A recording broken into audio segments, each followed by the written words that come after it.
I'm Matt McClure. And I'm Francesca Maxime, and this is Currents. We'll find out the true secrets to a strong relationship.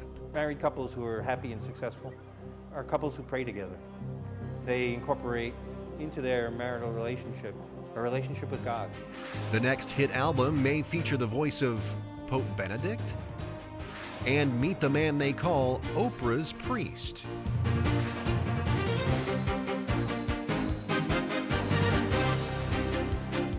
Good evening. Thank you so much for joining us tonight. Well, what's the best place to find a date?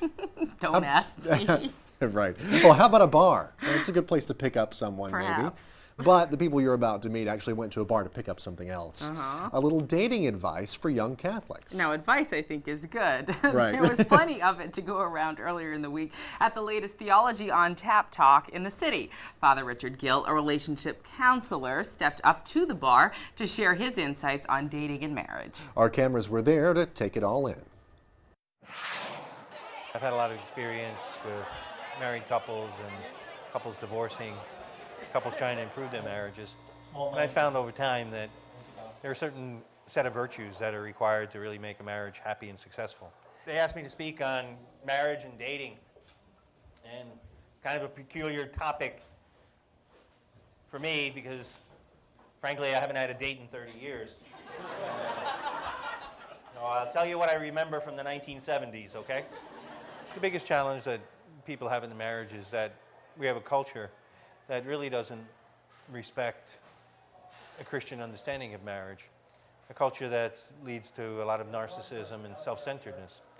And if a marriage is anything, a marriage is about self-giving, selflessness, making the other person happy, putting myself second. I am Catholic, so the idea for me of marriage would be to treat it as a vocation. The way priesthood is a vocation, the way if you're going to become a sister or a brother is a vocation, it's the same idea for me. So it's more about me meeting someone who has the same values and the same aspirations and having Christ in the center of it and wanting to glorify God in that relationship. The culture of today is the complete opposite of the Catholic culture. It's completely different. So what we learn and what we do and the environment that we surround ourselves in is like 180 degrees the other way around from what the outside world is. I mean, look, let's face it, this is the belly of the beast. It's the greatest city in the world, but it'll also eat you alive if you're not, if you're not careful. We have a real problem in the culture with people having mentors, with people having a positive example of what a good marriage should be like, and then looking for something better than what they've experienced in their own families. I don't think divorce is taken, or marriage is taken as seriously as that used to be.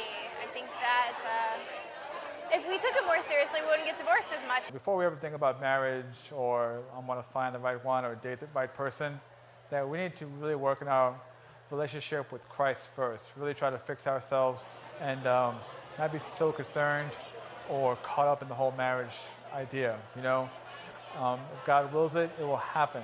The church is very, very committed to marriage, the permanence of marriage. But it does recognize, realistically, that not everything that appears to be a marriage truly is a marriage. Sometimes there are defects or impediments in a marriage at the time when people get together that make that marriage invalid. And sometimes a person hasn't given full consent. A person didn't understand what they were getting into. Sometimes it's a question of a person kept something secret from the other person. And so that makes the marital consent invalid. There's a lack of commitment, but the lack of commitment doesn't start from relationships, it starts in other areas. And furthermore, they don't have an understanding about what marriage is. So they go into it, and it takes two, and if they don't have the same idea or the same concepts, it more than likely is going to be very challenging for them. We met online in CatholicMatch.com. Like Father Richard was saying tonight, we're looking for the virtues, the faith, Especially to share the faith. To share the faith and the qualities. It's hard to find the qualities in another person. Married couples who are happy and successful are couples who pray together. They incorporate into their marital relationship a relationship with God. In a sense, there's really three people in that marriage: God, the husband, and the wife. And they should pray together. It's probably the biggest single thing that helps them. Oh, well, theology on tap, relationships on tap, I guess. What you think? I thought a lot of different things. I think, having the same values is terrific. I definitely think that's one of the biggest foundations of a good, lasting friendship with your partner, and being able to have a long-lasting relationship in marriage. But early on, they talked about giving and selflessness and how you really, we're in a narcissistic society. That's great, but you got to find the other person that's willing to do the same thing. Right, exactly. Because if you don't, it's a two-way street. Yeah, otherwise you're going to keep on giving and they're going to keep on taking. Right. And that's not really going to be the best marriage either, Right, there's got to be give and take. There's got to be the self-sacrifice on both sides of the relationship. Absolutely, and you've got to know that in the beginning. And as the priest said there about halfway through the piece, you've got to know what you're in for ahead of time, and sometimes there may be secrets kept and things like that, which could cause a problem as well. So honesty, and a lot of give and take. Yeah, know yourself and have a good relationship with God, I think, is also part of what they're saying there, which I can't quibble with whatsoever. There you go. Well, stay tuned. Much more Currents is coming up straight ahead. When we return, the day's headlines, including long distance call, the House Speaker and a Cardinal talk before last week's healthcare vote. And find out how Benedict XVI may top the charts this Christmas.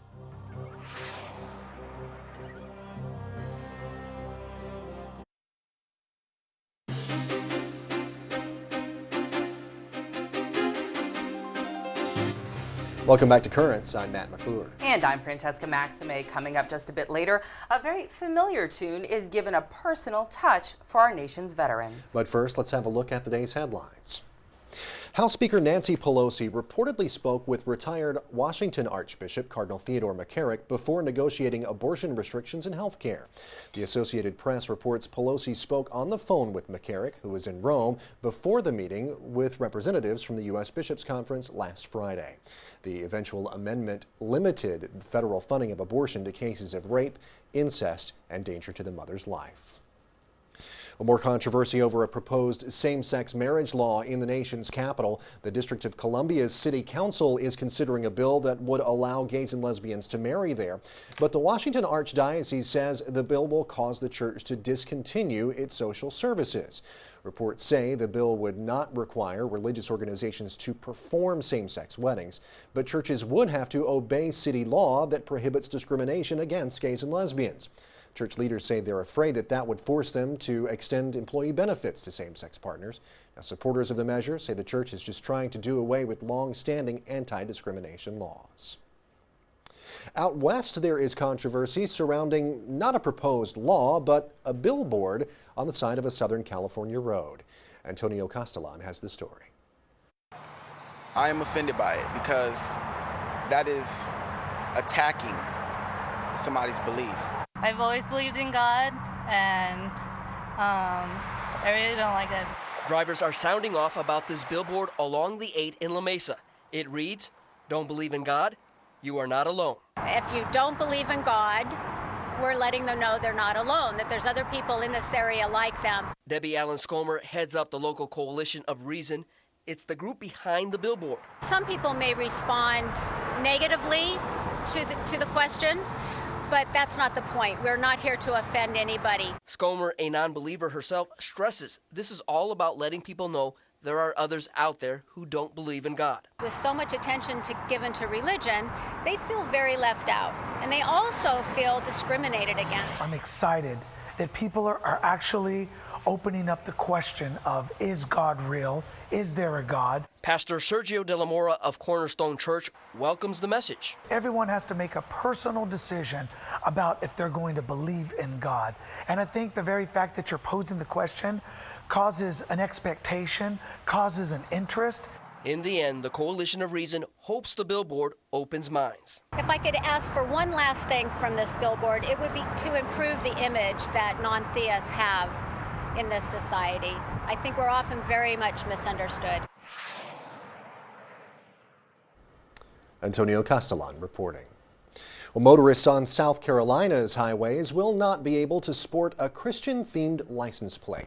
A judge has ruled the tags unconstitutional. They were to be issued as specialty license plates by the state, but U.S. District Judge Cameron Curry says they violate the separation of church and state.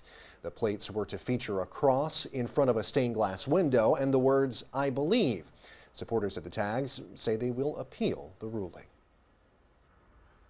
From the Philippines, an Irish priest held by kidnappers for more than a month was released early this morning. Father Michael Sinnott says he was not harmed. He says he was kept in very primitive conditions. The 79-year-old missionary says he wants to resume his ministry. Santa Claus will be skipping over at least one region of Germany this Christmas. One diocese in that country began a Santa-free campaign to fight the commercialization of Christmas. Instead, it is promoting St. Nicholas of Myra, the patron saint of children and the original inspiration for Santa Claus. One gift that might make a good stocking stuffer this Christmas is a new CD featuring the singing talents of Benedict XVI. As we hear from H2O News, it will be in shops by the end of the month. For the first time, the Pope's voice in Latin, Italian, Portuguese, French, and German was recorded on a music CD, which was presented on November 10th in Rome and will be on sale starting November 29th. The CD, named Alma Mater, is a collection of 8 original soundtracks of modern sacred music with prayers, litanies, and Marian hymns. Part of the album's proceeds will go to the musical education of poor children around the world. Among others, Alma Mater records Benedict XVI reading and singing texts and prayers in St. Peter's Basilica, accompanied by the choir of the Roman Philharmonic Academy. As explained by Father Lombardi, director of the Vatican Press Office, the Pope's voice lasts 10 minutes of the total 49-minute recording.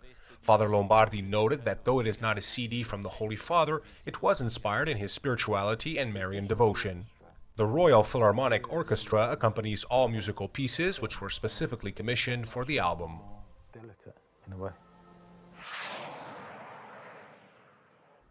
All right, here's a new gadget that may soon be coming to a church near you. Before we get to the season of Advent, we have to survive the flu season, and an Italian inventor may have a solution at Mass. It's an automatic holy water dispenser. It works just like an automatic soap dispenser, but with holy water instead of soap. It saves people from having to dip their fingers in the font. The inventor says he's receiving orders from all around the world. Very creative. Yeah, why not? Well, and around the world is where we'll be going. Stay tuned. There's more currents coming up straight ahead as we'll meet a New York Times best-selling author whose book isn't even published in his home country. Well, there are plenty of priests who are prolific authors. Pope Benedict has written numerous books, as has Cardinal Newman, a man who's been getting a lot of notice recently as he moves closer to sainthood. But another clergyman has been thrust into the spotlight unexpectedly, and in the process, he's accomplished a couple of firsts. Father Akpan is a Jesuit priest ministering in his native Nigeria. Akpan is also an author, and his collection of short stories entitled Say You're One of Them was recently selected by Oprah for her book club. And it's the first time Oprah has selected a book written by a priest and a book of short stories. CNN's Christian Purefoy recently caught up with Father Akpan in his native Nigeria. A local hero and worldwide sensation. Akpan is a Nigerian Jesuit priest who also moonlights as one of Nigeria's best-selling authors. Though his work has yet to be published in his own country. His first book of fiction, Say You're One of Them, was released last year in America. Pretty humble beginnings compared to now being on the top of the best-selling book list in America. How does that feel?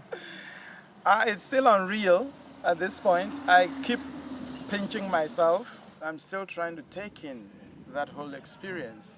I don't know. I'm just grateful to God. Far from the agents and publishers, we caught up with him in his village in southeast Nigeria. This is my family house. While training to be a Jesuit priest during the day, he wrote during the night. I was born somewhere under some palm tree, somewhere in this village. And eventually sent one of his short stories to the New Yorker magazine, which published it, and a book deal quickly followed.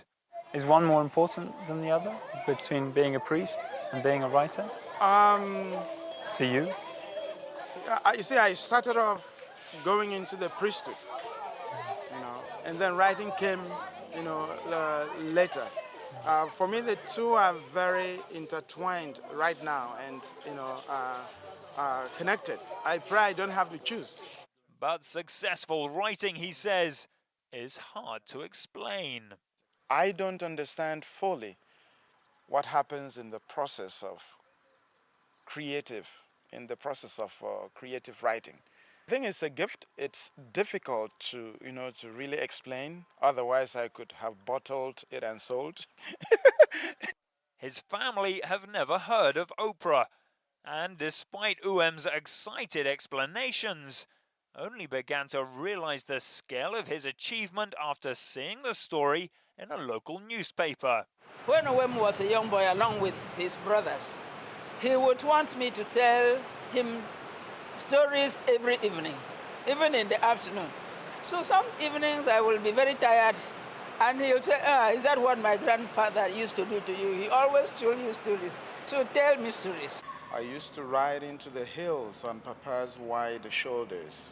Uem's book is a collection of short stories, told from the perspective of children about the hardships they face growing up in Africa. I walk tall and proud in our neighborhood. The bullies all know that Papa will attack anyone who messes with me. Even when he's drunk on banana beer, my tears sober him. But he says, like Africa, despite the tragedies, there is hope for the subjects of his stories. We see that these children are more, they're like our children. They're innocent. Where the adults have failed, the children seem to triumph in their love and support of each other. And with his own story, Uem offers another reason for hope.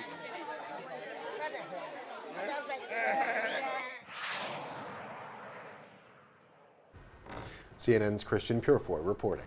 I love that story, and I really like the fact that he's taking real, tangible people, that in this case are kids in Nigeria, and he's creating their stories, putting them on paper, sharing them with the world. I think anytime he said, we really don't know what it is that happens during the creative process, but anytime that you have something that's authentic and that you're able to vividly capture what that is, in the case of these colorful, amazing children, I think that is, the gift that you're channeling is the gift of those children themselves. Right, and it's interesting that he says that he doesn't quite understand what happens during the creative writing process, because I think a lot of times if you have a gift like that, you might not know exactly where it comes from or how the words flow, and that's something that you're a poet, that's something that you know something about. It does. It reminds me a lot, because I write a lot about my childhood with my grandfather and growing up, or some of the ways that my father mistreated some of the people in my family, including myself, and different things. And when you recall specific things and you're able to share them, it really touches other people, and it brings to them a very specific recollection within themselves about something, although not the same, maybe similar, that they can touch upon and they feel connected to. So it becomes a universal experience, and I very much suspect that is what his book is doing to Oprah and then to millions of people around the world. Yeah, exactly. I have a friend who's a poet as well. My friend Josh is a poet, and who wrote one time, I think the only poem that I've ever read that he's done was about his childhood and about skipping rocks in the river and stuff like that, and it was very moving. And it's something that you can connect to is really, really the big thing. Yep. Happiness and sadness. Well, stay tuned. There's much more current straight ahead. When we return, you know the tune, but it's more than music to the man you're going to meet. On this day after Veterans Day, and with the Fort Hood tragedy still fresh in people's minds, we wanted to look at how U.S. military men and women are honored. Army regulations require that the song Taps be played at military funerals. But back in 2000, because the military couldn't provide enough buglers, I remember this when it happened, Congress passed a new law allowing for recording of the song to be played instead of it being played live. Right, but that wasn't good enough for one New York man. Take a look at what he's doing. Making music is fun. I've been a musician since the age of 7. I'm still a musician, but I spend most of my days playing just one piece.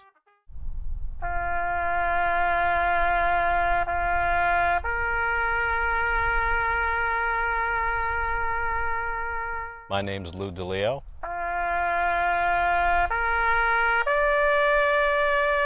I'm I'm the bugler for the New York Military Forces Honor Guard. Traditionally, taps has been played at military funerals since sometime in the Civil War. It's mostly recording now because of the amount of funerals that we are going through. With the veterans dying at a rate of 1,000 a day, there's just not enough personnel. As a veteran, I really enjoy the live taps. For a bugler to be able to come in and provide that live is really important. I was recently at one of my relatives' funerals. He was buried with a recording, and I said, I have to do something about this. I contacted the New York Military Forces Honor Guard, and I offered my services.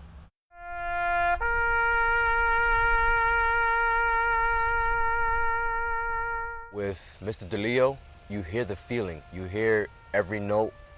With a recording, it's very bland. Musically, it's a very simple song, but it's so much more than a song. It's a prayer, it's a thank you, it's a farewell. There's nothing fun about playing taps at a funeral, but there is a pride in knowing that you've done something that's helped bring closure to a family and help honor the veterans. Even I get emotional when I think about it.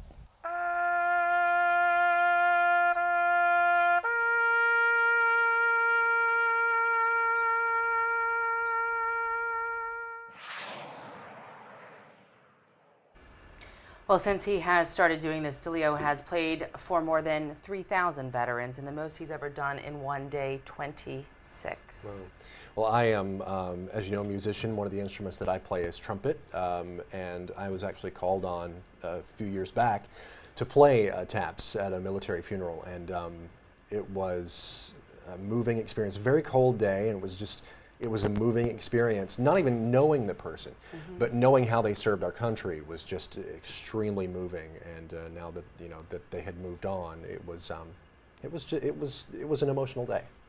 It's very different. I attended a funeral as a reporter when I was working in the Boston market just a couple of years ago, actually, and they played the recording, and it was just sort of sad in a way. And yeah. I remember the day when my uncle was a trumpeter as well, and he would play it often, and it's so different, and you can tell the feeling in his notes and the expression. And he said it's a farewell, it's a thank you.